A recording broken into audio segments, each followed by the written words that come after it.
کتاب الکافی ہے، آپ کی معتبر ترین کتاب ہے۔ اس کتاب کو جب میں پڑھ رہا تھا تو مجھے پتہ چلا کہ 20 سال میں لکھا گیا۔ 3 حصوں پر مشتمل کتاب ہے، اصول کافی، فروغ کافی، روضہ کافی۔ محمد بن یعقوب کلینی اپنی اس کتاب الکافی میں روایت کرتے ہیں کہ امام کو ہر چیز کا علم ہوتا ہے، جب کسی بھی واقعے کے متعلق جاننا چاہے انہیں فوراً معلوم ہو جاتا ہے۔ نیز ہر امام اپنی موت سے آگاہ اور اس سلسلے میں بااختیار ہوتا ہے، جب تک وہ خود نہ چاہے اس پر موت واقع نہیں ہو سکتی۔ اور امام جعفر صادق مطبوع ایران اصول کافی میں، جو کچھ آسمانوں اور زمینوں میں ہے مجھے سب اشیاء کا علم ہے، جو کچھ جنت دوزخ میں ہے مجھے اس کا بھی علم ہے، اس طرح مجھے گزشتہ واقعات اور ہونے والے واقعات کا بھی علم ہے۔ بالکل صحیح ہے، صحیح، اچھا۔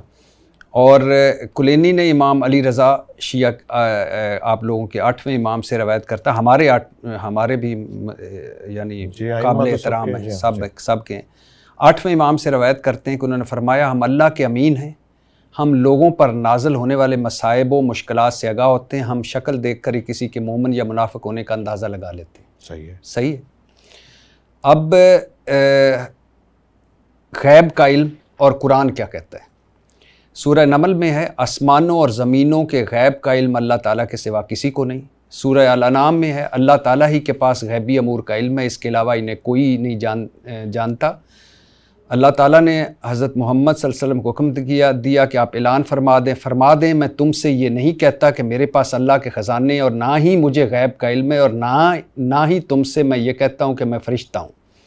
سورہ الاعراف میں ہے، فرما دیں میں اپنی ذات کے لیے نفع نقصان کا اختیار نہیں رکھتا مگر جس قدر اللہ چاہے، اور اگر مجھے غیب کا علم ہوتا تو میں زیادہ سے زیادہ منافع حاصل کرتا اور مجھے کوئی گزند نہ پہنچتی۔ میں اہل ایمان کے لیے بشیر، خوشخبری اور نذیر ڈرانے کے سوا کچھ نہیں۔ سورہ لقمان میں اللہ کے پاس ہی قیامت کا علم ہے، وہی رحم مادر کے اندر جو کچھ ہے اس کا علم رکھتا ہے۔ کسی شخص کو علم نہیں کہ وہ کل کیا کمائے گا یا کھائے گا، اور کسی کو معلوم نہیں کہ اسے کس مقام پر موت آ گھیرے گی۔ بلا شبہ اللہ ہی تمام امور کو جاننے والا اور باخبر ہے۔ سورہ توبہ میں ہے، اہل مدینہ سے کچھ ایسے منافقین ہیں جو اپنے نفاق پر پختہ ہو چکے ہیں، اے نبی آپ انہیں نہیں جانتے، ہم ہی جانتے ہیں۔ اب میرا معذرت چاہتا ہوں، سوال لمبا ہو گیا، لیکن سوال یہ ہے کہ قرآن کہتا ہے کہ غیبی امور کا علم صرف اللہ تعالیٰ کو ہے۔ آپ کی کتابیں اور امام کہتے ہیں کہ اماموں پر آسمان و زمین کی کوئی چیز مخفی نہیں۔ قرآن کہتا ہے کہ انبیاء اپنی ذات کے لیے نفع و نقصان کا اختیار نہیں رکھتے۔ آپ کی کتابیں اور امام کہتے ہیں کہ حضرت علی یا حضرت امام جعفر صادق جہنم کے مالک، جسے چاہیں جنت میں داخل کر دیں، جسے چاہیں جہنم میں۔ قرآن کہتا ہے کہ موت کے وقت اور مقام کا تعین، بارش کے نزول کا علم صرف اللہ تعالیٰ کو۔ آپ کی کتابیں کہیں کہ ان تمام امور کا علم اماموں کو۔ قرآن کہے کہ نبی کو مدینہ میں موجود منافقین کا علم نہ تھا۔ آپ کی کتابیں کہتے ہیں کہ امام شکل دیکھ کر ہی کسی کے منافق یا مومن ہونے کا اندازہ کر لیتا ہے۔ دونوں باتوں میں تضاد نہیں ہے، دونوں باتیں ٹھیک ہیں، اور دونوں ٹھیک ہیں۔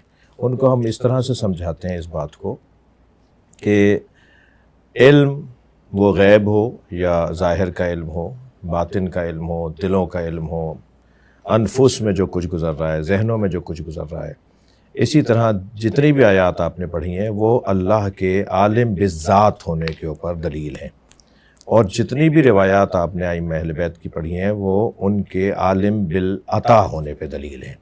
یعنی ائمہ اہل بیت کے پاس جو کچھ ہے وہ اللہ کا عطا کردہ ہے، کیونکہ قرآن مجید میں جہاں غیب کے علم سے متعلق پروردگار عالم نے خبروں کے بارے میں فرمایا تو وہ غیب کی ہی خبریں ہیں۔ ذالک انباء الغیب نوحیہ الیک، یہ غیب کی خبریں جو ہے حبیب ہم نے آپ کے اوپر نازل کر دی۔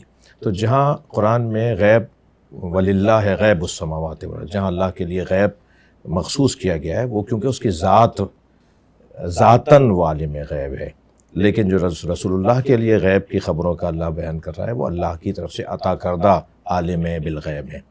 ائمہ اہل بیت بھی اسی طرح سے، کیونکہ ہم نے کچھ دیر پہلے کی ایک گفتگو میں عرض کیا کہ مولا علی علیہ السلام نبی مکرم کی تمام صفات کو رکھتے ہیں، سرکار دو جہاں صلی اللہ علیہ وسلم کی، الا لا نبی بعدی، سوائے نبوت کے سارے کمالات رکھتے ہیں۔ وہ عصمت میں بھی، وہ علم میں بھی، وہ شجاعت میں بھی، وہ سخاوت میں بھی، تمام کمالات جو سرکار دو جہاں کے اندر ہیں کیونکہ آپ نے اپنے آپ کو اور مولا علی کو ہارون اور حضرت موسیٰ سے تشبیہ دی ہے. وہاں چونکہ دونوں نبی تھے تو نبی نے کہا صرف فرق یہ ہے کہ تم نبی نہیں ہو. یہ ویسے عبداللہ بن سبا جو تھا وہ بھی یہ اس کی لائن تھی. ضروری نہیں ہے کہ اس نے جو بات کی ہو وہ ساری غلط کی ہوں.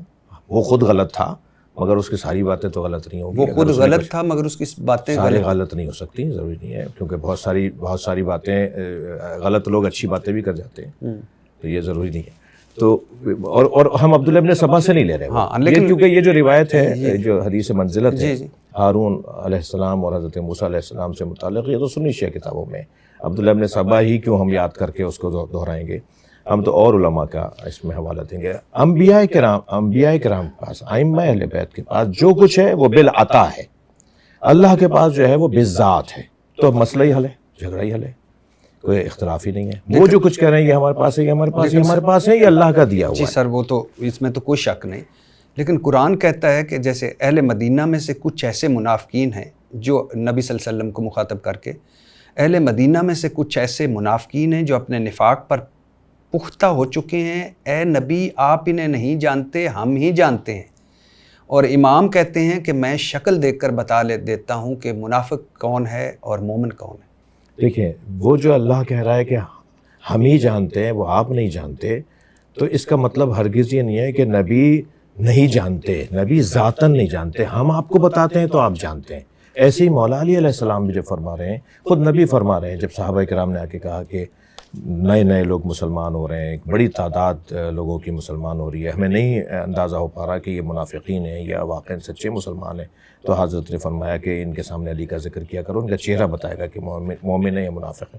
تو یہ تو مشہور تھا صحابہ کرام میں کہ مولا علی کے ذکر سے چہرے کا رنگ بتا دیتا تھا, پھیکا پن بتا دیتا. علی کا ان کے سامنے ذکر کرتے تھے, ان کا چہرہ بتا دیتا تھا مومن ہے منافق ہے. صحابہ کرام میں مشہور بات ہے. یہ تو نہیں میں کر رہا ہوں کہ ایک تو یہ قاعدہ بات یہ ہے کہ جتنے بھی علوم ائمہ اہل بیت کے پاس ہیں, خود سرکار دو جہاں کے پاس ہیں, وہ اللہ کے عطا کردہ ہیں. تو پھر مسئلہ ہی حل ہے, جھگڑا ہی نہیں ہے, کوئی اختلاف ہی نہیں ہے. اب اگر ہم کہتے ہیں کہ نہیں اللہ کہہ رہا ہے میرے پاس ہے, یہ کہہ رہے ہیں میرے پاس ہے, تو یہ شرک ہو جائے گا. ان کا عطائی ہے, اس کا ذاتی ہے, مسئلہ حل ہے. سر مجھے پھر سمجھ نہیں آ رہی کہ تو قرآن کہتا ہے کہ غیبی امور کا علم صرف اللہ تعالیٰ کو ہے. امام کہتے ہیں کہ آسمان اور زمین کی کوئی چیز ہم سے مخفی نہیں, کیونکہ اللہ نے دیے ہوئے ہیں, اللہ نے بتائی ہے ہمیں, اللہ ہمیں بتاتا ہے. ہم پہ فرشتہ نازل ہوتا ہے, ہم پہ غیب سے خبریں آتی ہیں. اماموں پہ فرشتہ نازل ہوتا ہے. قرآن یہ شب قدر میں جو فرشتے نازل ہوتے ہیں وہ کیا ابھی قرآن نازل ہو رہا ہے؟ ابھی جو ہر سال شب قدر میں فرشتے نازل ہوتے ہیں کیا قرآن نازل ہو رہا ہے؟ وہ لوگوں کو آ کے بتاتے تو نہیں ہے نا. نہیں, فرشتہ نازل ہونے کے اوپر آپ کا سوال ہوگا نا, تو پھر جواب یہ آئے گا کہ ہاں فرشتہ نازل ہوتا ہے, مگر وہ قرآن نہیں لاتا, قرآن ختم ہو گیا. نہیں وہ لیکن اماموں کو آ کے بتاتے ہیں فرشتے. جی ہمارا عقیدہ یہ ہے کہ جناب زہرا پہ بھی فرشتے اترتے تھے, اسی لیے محدثہ لقب ہے بی بی فاطمہ کا, اسی لیے محدثہ لقب ہے بی بی فاطمہ کا. بی بی کے القاب میں ایک لقب ہے محدثہ, اور محدثہ اسے کہتے ہیں جسے فرشتے باتیں کرتے ہیں. لیکن ہمارے یہاں تو ہے نہیں کہ حضرت محمد صلی اللہ علیہ وسلم جو آخری انسان تک کے نبی ہیں, رسول ہیں, ختم ہو گئی وحی ان پر. ہم نے ابھی تو کہا کہ قرآن نہیں لے کے آتا فرشتہ, لیکن وحی کی دو قسمیں ہیں, وحی قرآنی اور وحی بیانی. وحی طبیانی, وحی بیانی, وحی الہامی. شہد کی مکھی پر آج تک وحی ہو رہی ہے, شہد کی مکھی پہ قرآن کہہ رہا ہے کہ ہم شہد کی مکھی پہ وحی کرتے ہیں. یہ جو وحی ہے اس کی قسمیں ہیں نا, یہ سمجھنے کی بات ہے. وحی کی بہت ساری قسموں میں قرآنی وحی ہے اور غیر قرآنی وحی ہے, جس کو الہام کہتے ہیں. اس کے لیے بھی لفظ وحی آتا ہے. اس جو شہد کی مکھی کے لیے قرآن مجید میں لفظ وحی ہے, اوحینا الی النحل, یہ جو نحل پہ شہد کی مکھی پر ہم نے وحی کی اور وہ آج تک ہو رہی ہے, اس کے اوپر وحی نازل ہو رہی ہے, تو یہ کون سی قرآنی وحی تو نہیں ہے نا. تو وحی کے بارے میں تقسیم ہے, وحی کی اقسام ہے. یعنی اللہ کی طرف سے, اب ایک آپ اسی کو لے لیجئے کہ شب قدر میں فرشتے نازل ہوتے ہیں حتی مطلع الفجر. فرشتے امر کو لے کر آتے ہیں روح کے ساتھ حتی مطلع الفجر, وہ تو ہر سال لے کر آتے ہیں. تو کس کے اوپر لے کر آتے ہیں؟ ہمارا دعویٰ یہ ہے کہ اولی الامر پر لے کر آتے ہیں. اولی الامر سے مراد امام معصوم ہے, ہر زمانے کا امام معصوم اولی الامر ہے. ہم حاکم کو اولی الامر نہیں مانتے, یعنی بادشاہ کو, وزیر اعظم کو, صدر کو ہم اولی الامر نہیں مانتے. جو قرآن میں حکم دیا ہے کہ اللہ کی اطاعت کرو, رسول کی اطاعت کرو اور اولی الامر کی اطاعت کرو. ہمارے ہاں اولی الامر سے مراد حاکم وقت نہیں ہے, امام معصوم ہے. ان پہ فرشتہ نازل. تو سر آپ کہ ہے کہ آپ کے نزدیک اماموں کا رتبہ انبیاء کرام سے زیادہ ہے نبی مکرم کے علاوہ. البتہ نبی آخر الزمان حضرت محمد صلی اللہ علیہ وسلم کے بارے میں آپ کا کہنا ہے کہ 12 امام آپ سے افضل نہیں مگر ان کا مرتبہ آپ سے ادنا بھی نہیں. الا لا نبی آبادی، نبی نہیں ہے. ہاں تو سر اب نبیوں پہ انجیل، زبور، تورات، قرآن، اماموں پہ کوئی نہیں. نبیوں نے کلام کیا اللہ تعالیٰ سے، موسیٰ نے کو طور پہ، حضرت عیسیٰ علیہ السلام کو اللہ تعالیٰ نے وہ عطا کیا مردے کو زندہ کرنا، نبی صلی اللہ علیہ وسلم پہ جبرائیل علیہ السلام آئے. امام کس طرح نبیوں سے افضل ہو سکتے ہیں؟ یہ تو اب رسول اللہ سے پوچھیں نا، اللہ سے پوچھیں کس طرح افضل ہو سکتے ہیں، کیونکہ اللہ نے نبی جیسا قرار دیا ہے مولا علی کو ائمہ اہل بیت. سر جیسا تو وہ نہیں کہ جیسے ہے کہ آپ میں اور آپ ہیں تو میں کہتے ہیں کہ آپ ہم جو دو بیٹے ہیں کسی کے باپ کے تو وہ کہتے ہیں کہ وہ بھی مجھے تم اکبر جیسے ہو. باپ نہیں، جیسا اس معنی میں نہیں ہے. سرکار نے وضاحت سے فرمایا الا لا نبی آبادی، تمام کمالات میں موسیٰ اور ہارون کی طرح ہم دونوں بھائی. تو پھر تو ختم نبوت ختم ہو گیا. نہیں، کیوں ختم ہو گیا؟ لا نبی آبادی کافی نہیں ہے یہ کہنا ہے کہ میرے بعد کوئی نبی نہیں ہے. نبوت تو نبی پہ ختم ہو گئی. ختم نبوت سرکار خاتم الانبیاء ہیں. جو نبی کو خاتم الانبیاء نہیں مانتا مسلمان نہیں ہے. اور آپ کو یہ جان کے خوشی ہوگی، جان پتہ ہوگا آپ کو کہ جب غلام احمد قادیانی کے ماننے والوں کے خلاف پاکستان میں قرارداد پیش ہوئی تو مولانا اسماعیل دیوبندی شیعہ عالم تھے. جہاں مولانا نورانی میاں نے، جہاں اور اہل سنت علماء نے اس تحریک میں اپنا علمی کردار ادا کیا، وہاں شیعہ 2 بڑے عالموں نے اسمبلی میں بھی اور اسمبلی کے باہر بھی جتنی میٹنگز تھیں تو قادیانیت کے خلاف اس ملک کے اندر جو کچھ تحریک چلی اس میں 2 شیعہ علماء کا بہت اہم کردار تھا، ایک مولانا اسماعیل صاحب کا اور ایک مولانا حافظ کفایت صاحب کا. یعنی ہم اس ملک میں ختم نبوت کی تحریک کے اندر کسی سے کم نہیں ہیں. یہ بات واضح ہے.